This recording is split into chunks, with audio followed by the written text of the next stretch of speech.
Barry Kelly has left the building. £900,000 for the Irish centre-attacking mid, a player who, of course, had that long-term injury, played a run of games without him, and I kind of started to view him as maybe more disposable than I realised. And when on deadline day, Derry City said, hey, £900,000 deal or no deal, I bit their hand off. It wasn't exactly how I expected the end of the transfer window to go. We've had some ins, we got some outs. Let's talk about them all, but not before we run the intro.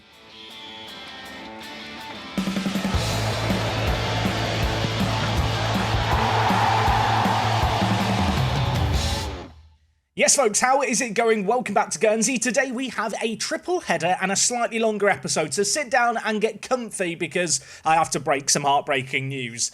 There won't be an episode tomorrow. I know. I think that might be the first weekday all series where there isn't a video, but I've got a dentist appointment, and rather than me appearing on camera with like a numb mouth and drooling out the side, I think probably just taking a day off from talking is advisable. So from that heartbreaking news to maybe some slightly more positive news, obviously a triple header to come, but not before we talk about the transfers where Barry Kelly left the building. £900,000, you guys can be the judge of that sale. Elsewhere, Joe Bay left us on the transfer deadline day to go to Sheffield Wednesday, loaned him out, wasn't playing enough regular football, and I managed to get in a new centre-back in on loan for absolutely no wages who I'd argue is a little bit better. And that man is one of 3 transfer day loans that we made on deadline day who are all coming in with no wage contribution. Here is the first one.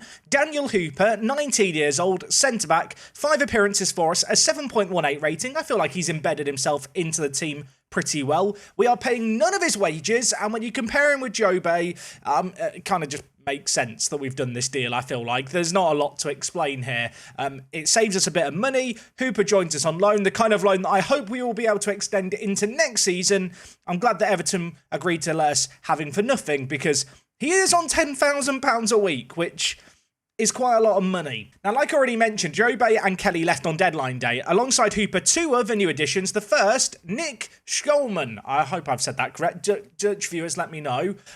This man, 21 years old, versatile centre-attacking mid-option. If we just compare him with Barry Kelly, he probably isn't much of an improvement, but we're a little bit light in the midfield and striking departments anyway, and at 21 years old with no wage contribution, he's a good signing, and I'd understand if that was the only signing I'd made, you'd be concerned about Barry Kelly leaving us. There's a reason I'm not concerned, and it's because of the third and final of the new loan signings, a little addition to the team, Paul Little, to be precise. 19 years old, has joined us from Arsenal.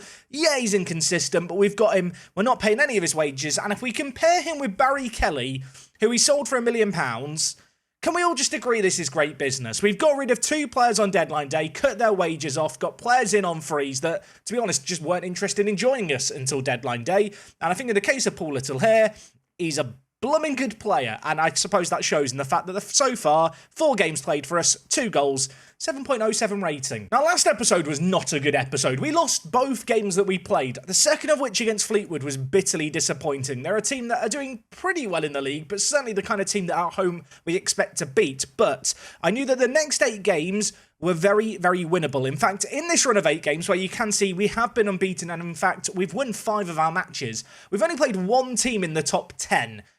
This has been one of those runs of games where the games are nice and easy. What it does mean is that today we have Portsmouth in 6th, Burton in 8th, and then MK Dons also away, who are currently top of the league. But before we worry about those difficult games, let's focus on the games that we have played. The first of which was a 1-0 win against Bolton. Was it a classic? Not exactly, but nice to see Brandon Charles get on the score sheet. 9 goals to his name this season. Hopefully will hit double figures, and to be honest, for £950 a week, I think he's doing an okay job, yeah.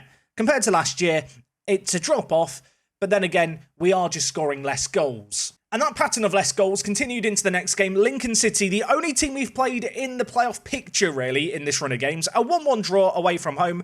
Kamara with the goal. Wasn't exactly a classic, but good news. We bounced back very next game. Remember Tranmere beat us to the title last year? I don't like Tranmere. I think they're going to get relegated. Robbie popped up with his only 2 goals of the season in this game. I mean, he's injured at the moment. He hasn't played that much for us, but a rare moment where he had a time to shine and he was the hero. Into the month of February, we went, and after a jam-packed January with loads and loads of games, only 3 matches in a month. Kind of nice to see. The first, a 1-1 draw against Bradford. Disappointing there, but games against AFC Wimbledon and bottom of the table, Forest Green Rovers, we managed to get by with wins in. 2 clean sheets in a row is always nice. Another somewhat tricky game as we took on Plymouth Argyle away from home. 2-1 win here. 2 early-ish goals in the first half really set us on our way. Kamara and Apsion just doing amazing. You might have spotted here. Hooper did get an assist from centre-back. Our most recent game against Bristol Rovers, the only team predicted to finish below us last year, a 1-1 draw. I suppose given our recent form, that is bitterly disappointing, but the crucial thing here is in 8 games, which probably were the kind of games we need to win to have a good end to the season, we remained unbeaten, and as a result of that, all of a sudden, we're up in 4th, but like I've already said, today, Portsmouth in 6th, Burton in 8th, MK Dons in 1st.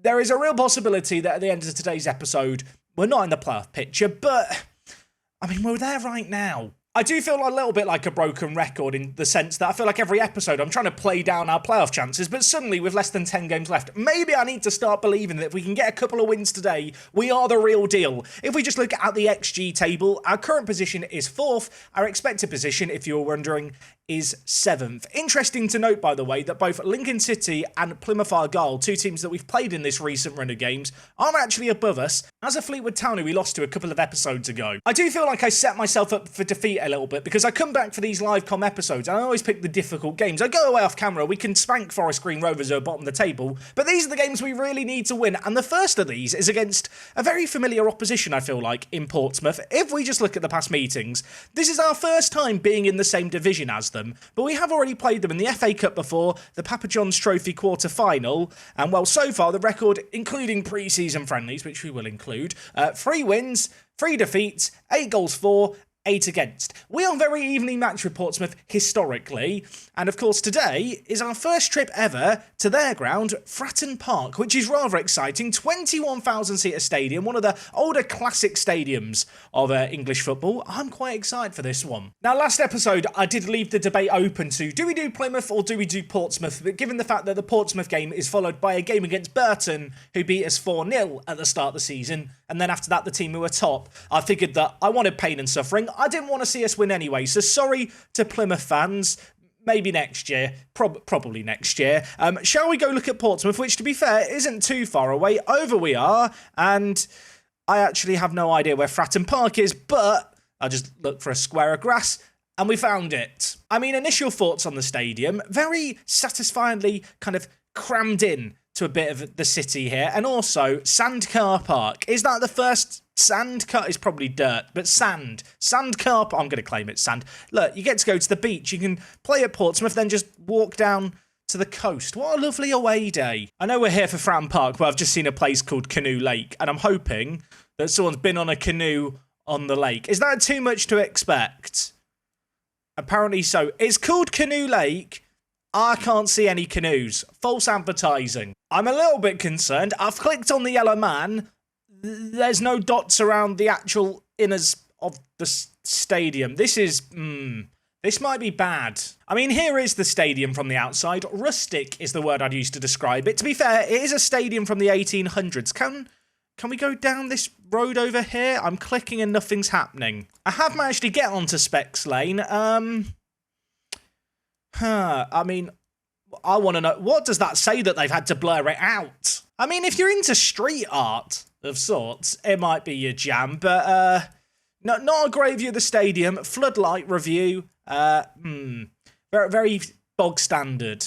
I found the ticket office. I mean, can we discuss, this is very cool, isn't it? This is, I feel, the fact it's like all integrated into just an older building is really cool. Apparently, AC Milan came to town in November 2008. Who is that there? Is that Gattuso? I can't tell. Is that Carnu? I mean, Fratton Park was built in the 1800s. You definitely get that energy, don't you, from this entrance to the stadium? It almost looks like a fake building, you know, when you go into a theme park. Now, there's this big building here that doesn't appear to have a Lidl, thankfully. I think it's just a big Tesco. Can we have a look at the stadium from here? We can. And, Okay, this is from 2011. So there was a car park here once upon a time, and then the land was sold to Tesco. Found more footage from 2014. I mean, the graffiti is an ongoing thing, isn't it? Is this commissioned by the club? I'm going to assume it's not. Also, the map of the ground. Too blurry to read. Can you tell today, by the way, everything's been edited in this away day, that it's been a bit of a clutching at straws away day? You know things are bleak because I've had to go on Google Earth and Google, well, 3D view for more of a look at the stadium because there's just nothing to look at inside. Can confirm there is now just a giant Tesco rather than that car park. There is this alternative car park, I think. Is that sand or dirt? Whatever it is, it's not great. There's a timeline of Portsmouth Football Club on the stand. Portsmouth were founded in 1898. Portsmouth Municipal College opens 1908.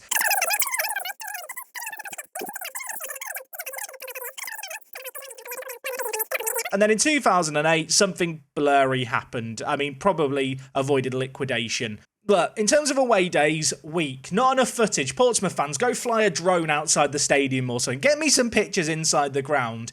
I like Fratton Park. I can't score it highly. It has a timeline on the side of the stadium, and it's next to the beach and the canoe lake that doesn't have canoes. Portsmouth, just as a general place, 5 out of 10. That's, we're now just reviewing cities. Someone did leave a great comment recently saying, Jack, what happens when you run out of stadiums to do away days with? You do Park to Prem every year, surely you'll run out. What I think we'll just do is we'll just do days out in the places where the stadiums are based. You know, we'll go on TripAdvisor or whatever, look at the highest rated attractions and go visit them. There's infinite possibilities for away days, don't you worry, folks. And for the away day fans out there, don't worry, we've got a trip to Milton Keynes Dons. Well, Milton Keynes, the place isn't called Milton Keynes Dons.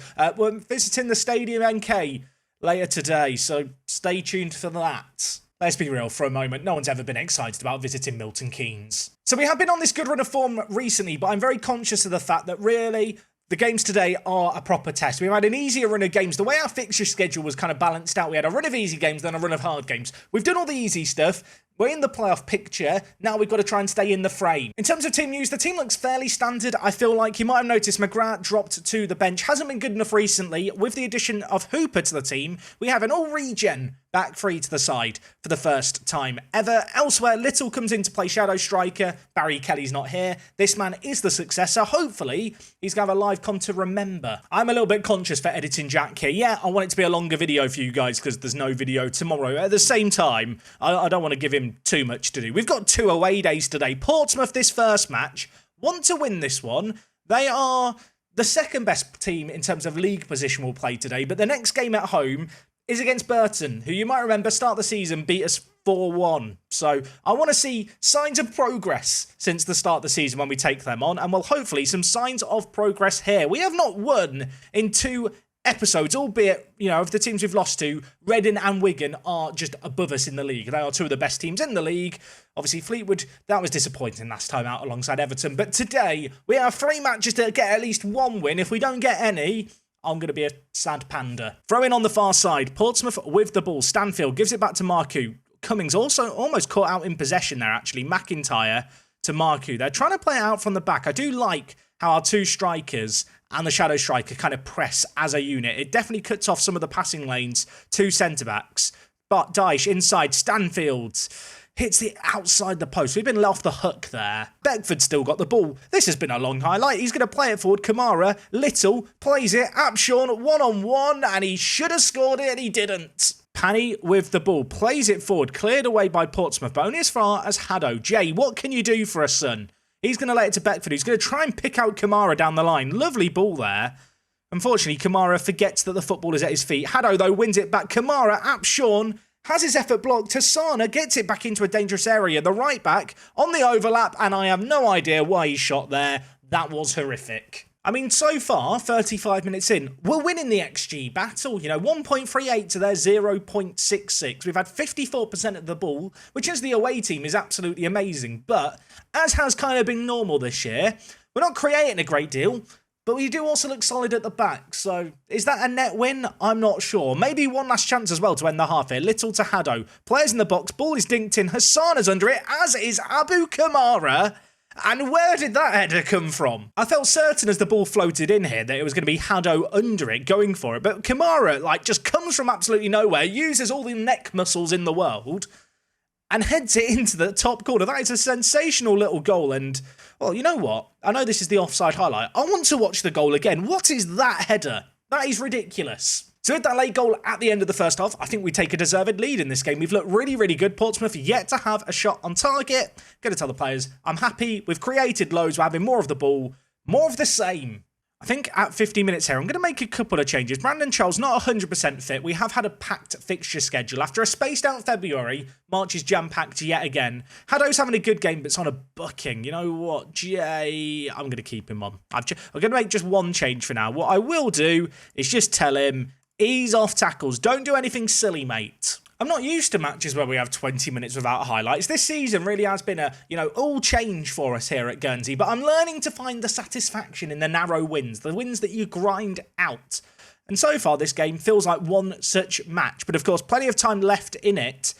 And, well, I would love us to get a second goal. I'd love us to double our advantage if we can. Hooper with the ball, lays it off to Urfi, who is going to get caught in position, and in possession, in a bad area. McCann spreads it wide towards Edwards for Portsmouth. On this near side, the number 9 crosses it in. Scotty Williams reads it well. He's going to get it forward. Kamara down to Little. One thing I'll say about Little, he is rapid, and I'll tell you what, that's a sensational pass. Charles, well, I thought he'd gone round the keeper, but he hadn't, and in the end, he just baby-legged it to the keeper. We are still a goal to the good, but it's still that one goal advantage. I'd love us to get a second goal. It's something that I don't feel like we've done enough this year. We've had plenty of 1-1s, but maybe, well, I was going to say maybe a chance there. Kamara doesn't even hit the target. And if you're wondering, Jack, you sound remarkably stressed today. Look, we're maybe in the playoff picture. I'm starting to believe as we're winning 1-0 against Portsmouth, it could happen. I'm going to make a couple of changes. I'm going to switch to positive. I am going to take off Jay on a booking, I think, as well. We're going to bring in Ben AC for Panny. Elsewhere in the team, Charles has come on and not played amazingly. Hassan has not had a great game, but I'm a bit short on wing backs. You know what? Gallagher, fresh legs in the midfield needed. 5 minutes to see out. They've not yet had a shot on target. They've now got a free kick in a dangerous area, and I'll tell you what, they've headed it against the crossbar. Everything is fine. 3 minutes of added time, 2 minutes left, 1 minute left. Call it there. You know what? I can see the beauty in the world with 1-0 wins. It's not pretty, it's not a classic, but a fantastic defensive display by our new look-back three, and Kamara and Little ran the show for us. A very nice victory, well done, and that win there starts to make us look more and more like a playoff team. Of course, we've still got MK Dons to play and also Burton Albion to play, who are still really within touching distance, but if we could get, 3 points from the next 2 games, I don't want to say it prematurely, but we're kind of in the playoffs. Last year, 70 points got you in the playoffs. That result there is a significant one. Our next game, by the way, 11 days away. So a little bit of a chance for our players to get a rest. Of course, last time we played Burton, they humiliated me on the opening day of the season 4-1. Rigby had the worst game he's ever had in a Guernsey shirt. When you look at his recent form, he has been sensational. We're going to hope for more of the same from him in terms of his recent form. Can we get some revenge? I blooming hope so. Now, I realise one thing I didn't talk about before the Portsmouth game is the impact on the finances of course, the big Kelly sale. Now, in terms of the overall balance, we are above £1 million.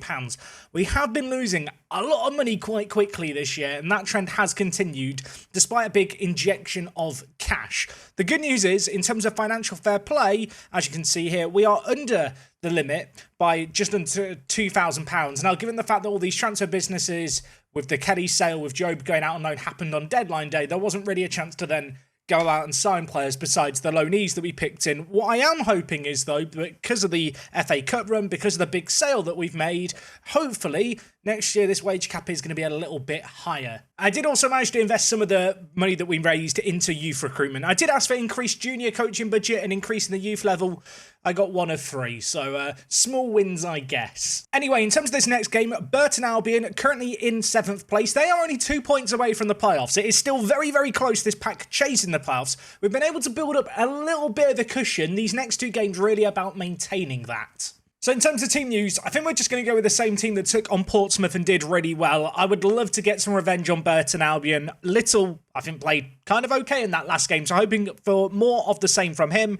Naturally, with these players we've got in on loan and aren't paying any of their wages, I kind of want to renew their loans into next year as well. So hopefully by giving them first team to football, developing them well, their parent clubs will then be open to, well, giving us them back for next season. I'm not really giving it much thought. I'm not entirely sure what the financial rules are like if we were even to get promoted to the Championship. I'm not sure if we're limited on our spending in the same way. So if anyone has any words of wisdom or advice for the step up from League One to the Championship, I'd appreciate it, especially because I've never found myself in any previous Park to Prem under such kind of weird financial restrictions as we are at the moment. Now, Burton are playing a 5-2-3. This is a system we've come up against a few times this season. On an odd occasion, we have struggled against it, so I am going to keep a keen eye on this. This system does just allow the wing-backs to get forward for them, and that can kind of cause our lone wing-backs some issues because they've not got as much help from, other wide players. That said, we're 20 minutes in here, and I think the ball is firmly stuck in the midfield because nothing has happened. Still 0-0. They've not had a shot. We've had a couple. None have been shown as replays. I'll be honest, there is a small part of me that misses the Guernsey of old. It was entertaining. It was chaotic. Now it's just kind of sensible. It's not quite as fun, although it is turning out to be rather successful, even if it is a little bit boring at times. Right, they're in possession. Can we make something happen here? Don't let them get the ball down the line. Hassana caught out there. Maybe a chance for their wing-back to go on the overlap, or maybe they're going to try and switch it over. Jay Haddo, though, wins the ball well. Can he win it again? No, he can't. He's going to get beaten out, but I'll tell you what, the man has worked back to get back the ball there superbly.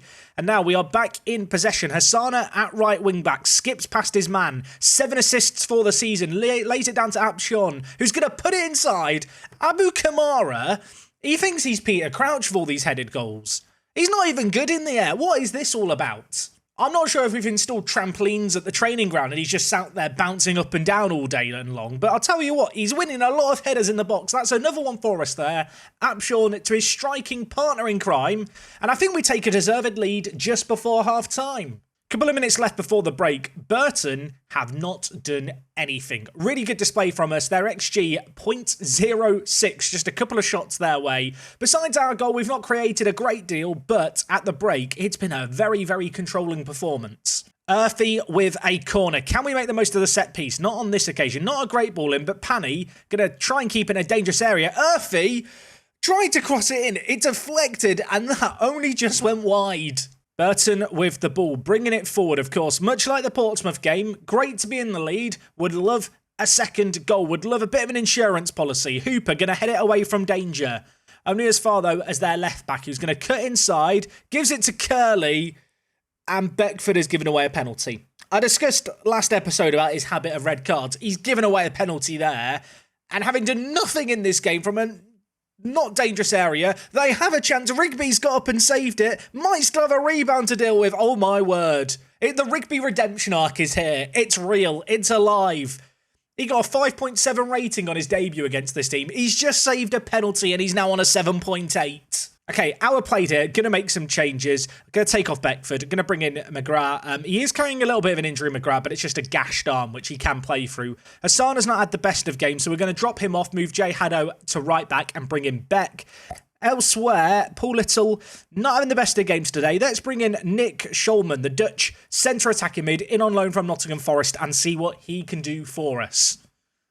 I say all of that. As I'm making changes, we're on the attack. Ball squared in. Hughes clears it away from danger. We're having the ball in dangerous areas, but having seen that penalty missed, I feel more convinced than ever we probably do need a second goal here if we can make it happen. Panny to Little to Earthy. The subs still have not gone through here, but there might be a chance. Apshon, option in the middle, holds it up, goes down in a heap. It's another penalty here. And now, over the penalty is going to be Abu Kamara. Can he double his tally for the match? He steps up, he hits it. They've missed a penalty down at their end. Abu Kamara scores goal number 19 and his third of this episode up the other. And with that, the lead is doubled. And I'm going to try and remain calm, but it's been a very dramatic 10 minutes here to start the second half. Oh my word. Throwing on this near side, I mean, 2-0 is nice, but if they got one back, you might start to panic. Rigby, though, he's not going to panic. He clutches the ball at his chest. He's plucked it from the air.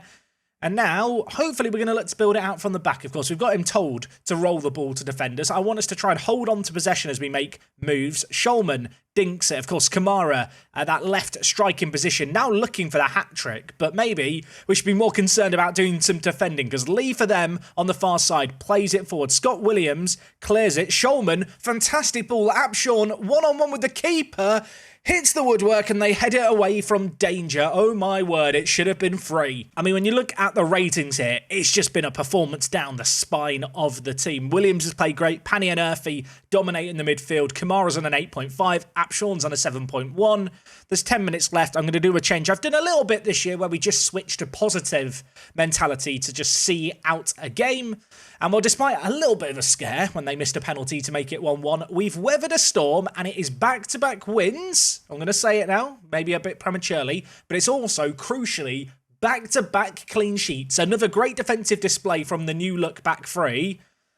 And to be honest, besides that penalty, they did nothing. Rigby, man of the match. I mean, that in itself is a massive win for us. What it does mean is, suddenly, because Derby drew, we're only 3 points off Derby County in second. Reading as well in third. Remember Reading? Played them a couple of times already this year. They won 3-1 elsewhere.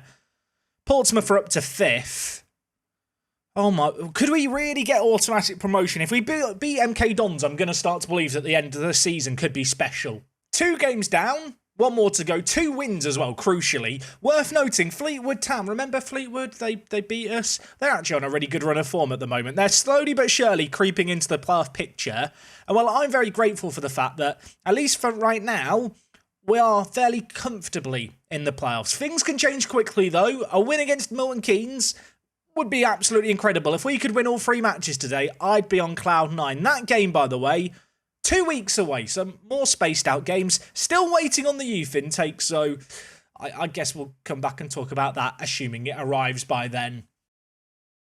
Okay, folks, game number 3 of today's episode. Today's matches were really spaced out. I didn't really plan that. I've had to play more than I expected to today, just during the recording session. Either way, MK Dons, they're top, 77 points, a long way clear of us, but a win here against them. We're suddenly 7 points behind them with 5 games left. It could happen. What can't happen is we get a good youth intake. This is this year's youth intake. It's just too depressing to look at. I mean, if you want to look at the best players, Evans AU is apparently the best player.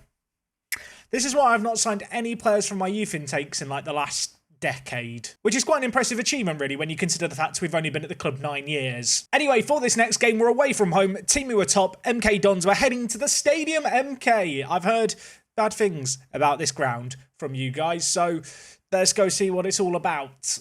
Now, Milton Keynes is a weird place because it was like my understanding at least was it was like a purpose-built city and kind of built from scratch. As a result, it's a bit kind of American City-like in layout where it's all gritty. And of course, the football team itself, somewhat controversial origins. They were originally Wimbledon FC, then they were relocated to Milton Keynes by the owners, and obviously, as a result of that, AFC Wimbledon was born. So, for a lot of people in England, they kind of represent things that aren't so good. Also, why is Build-A-Bear Workshop being advertised here? This is not an advert.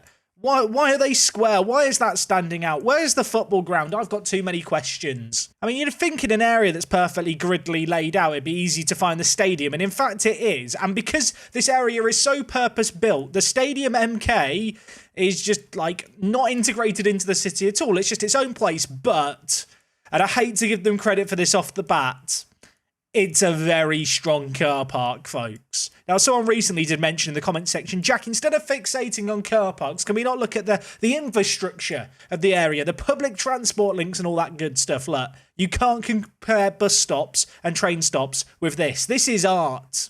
I've got a question. What is the Marshall Arena that is attached to the stadium? I'm curious. I've got inside the Marshall Arena.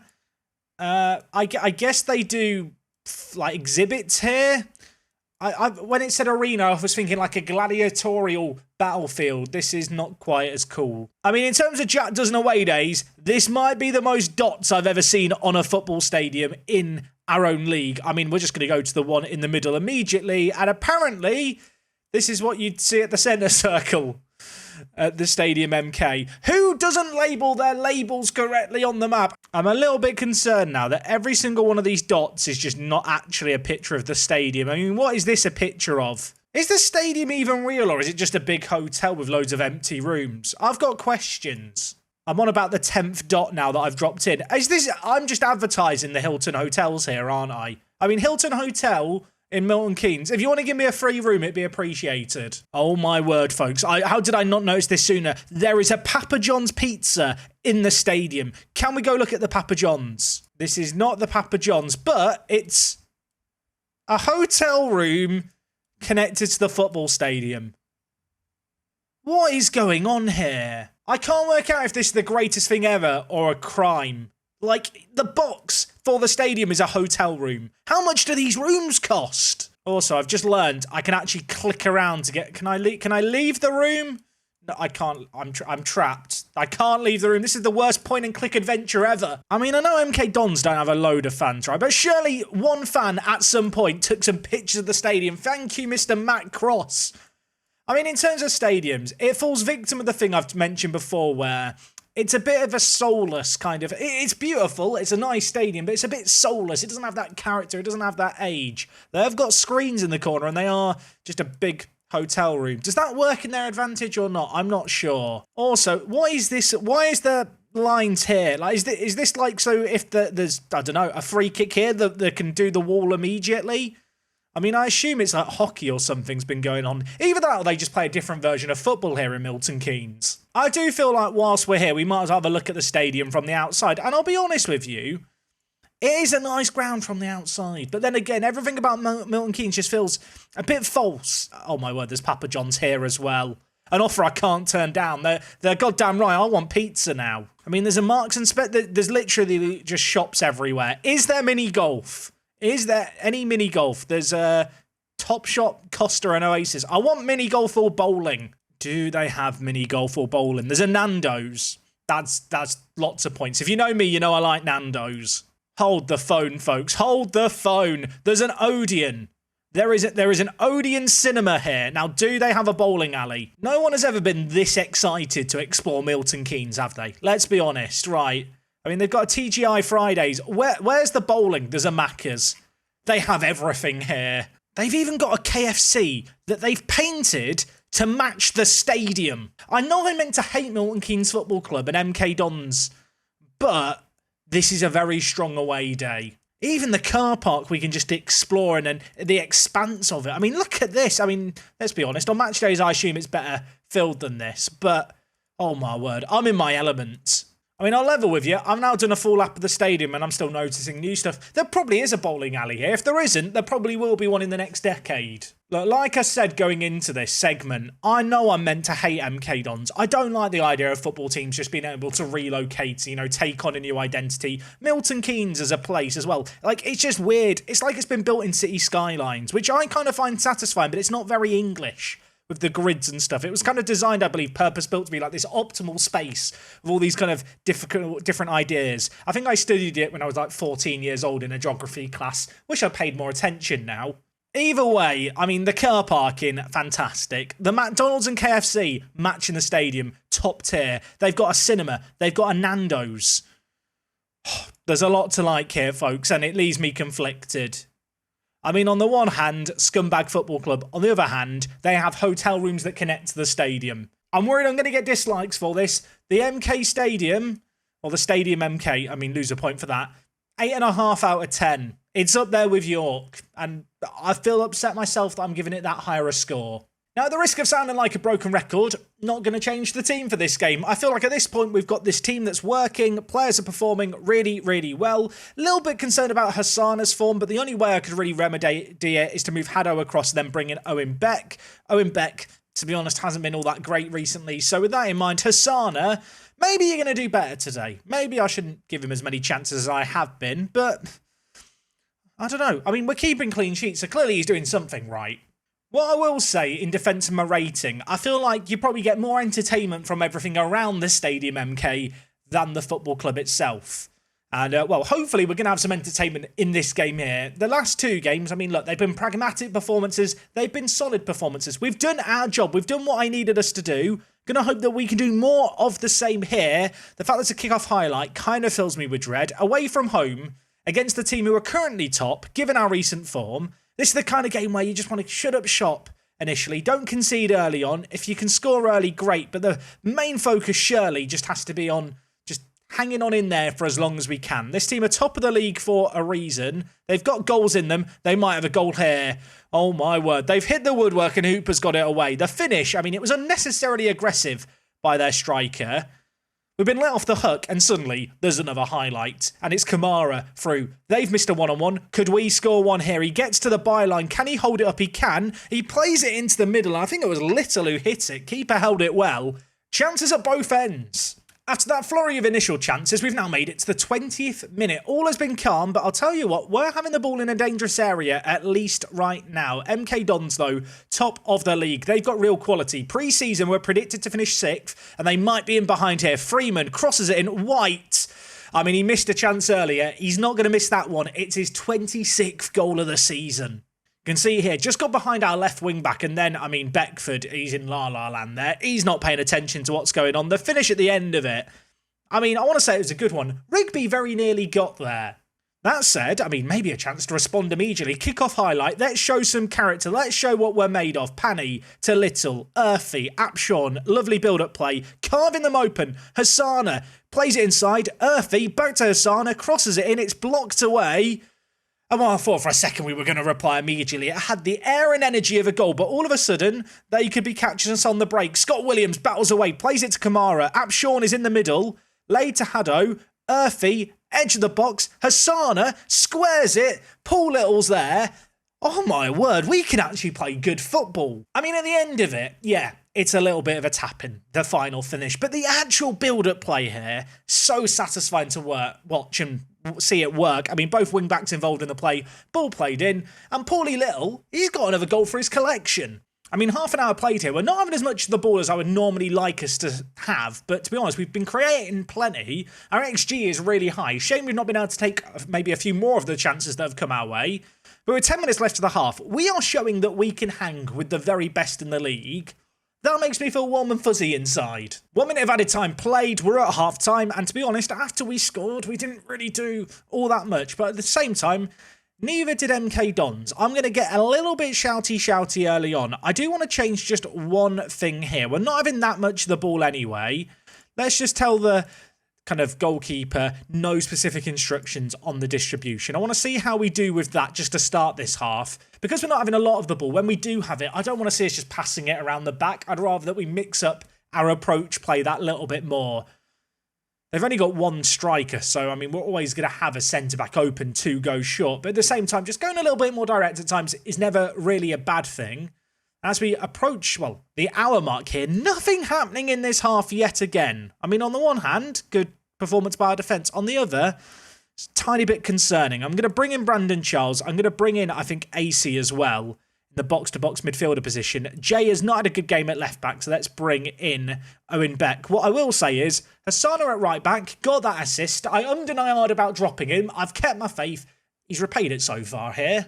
15 minutes left of this game at 1-1, with no real chances in this half. There's a temptation just to sit on what we've got, but there is a voice in the back of my head saying, go more attacking. I mean, I can have that voice in the back of my head. We might need to do a bit of defending here. Rigby, nice stop. I'm kind of hoping that wasn't the end of the highlight, and maybe now we can do something going up the other end. Rigby goes long. Kamara can't win the header. Ben AC is there, though. He's on a booking. He's got to be a little bit careful, the hometown hero. White cutting inside and switching it to Mundell. But I'll tell you what, Hassana, he's on fire. Their defence should be terrified, and he's been hacked down by Mundell there, who's already on a yellow card. Get him off the pitch. Show him the red. Okay, 13 minutes. They're down a man. I think we have to go for this. I was just about to pause and make a change, and then a highlight began. So I guess we'll let the highlight play out and see what happens here. MK Dons currently without a right attacking midfielder. They're playing the 4-2-3-1, but without a right mid. Oh my word, I thought for a second there might be a chance. Shepherd was coming out to get it, albeit a bit slowly.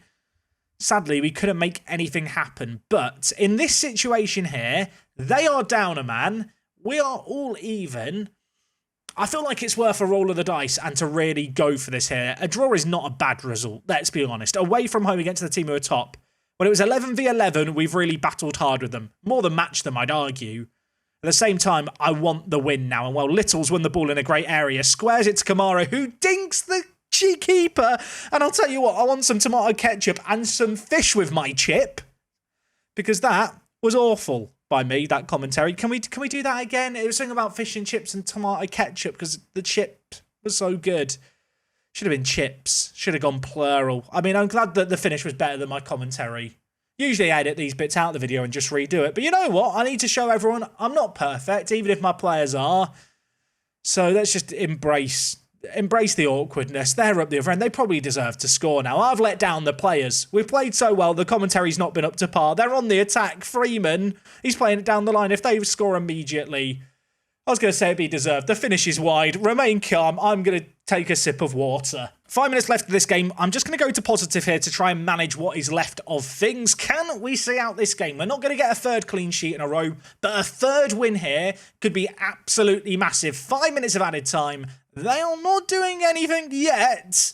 They're still not doing anything, and I'll tell you what, the game has gone. We have just picked up an absolutely massive win. Prior to the red card, they were really building up some momentum, but we come through today with 3 wins in 3, and we've just beaten the team who are top of the league away from home. I mean, never mind trying to finish in the playoffs. I'm now looking at Derby County thinking, I want a bit of Derby. Now, 5 games left to end the season. Those 5 games are against Barnsley, Southend, Fleetwood, Reading, Huddersfield. Oh my word, I don't know if I'm ready. Now, Barnsley and Southend are in 10th and 14th respectively, but Fleetwood Town on a really good run. They're, I think, unbeaten in 10 home games. We've got to go play them away from home. We've then got Reading at home, who are in 4th, who, of course, have already played in an episode this year. And then we've got Huddersfield Town in 21st. When you look at those remaining games and you look at our recent form, I'm starting to dream. Now, like I mentioned at the start of the episode, unfortunately, there will not be an episode tomorrow, so go watch an old Park to Prem episode. Go watch the Towel Law series if you've never seen that one. I feel like that's the one that people always benchmark previous Park to Prems against. In terms of things for me, I'm going to go to the dentist, get fixed up, sort out my wisdom teeth. We will be back 2 days' time for the end of the season.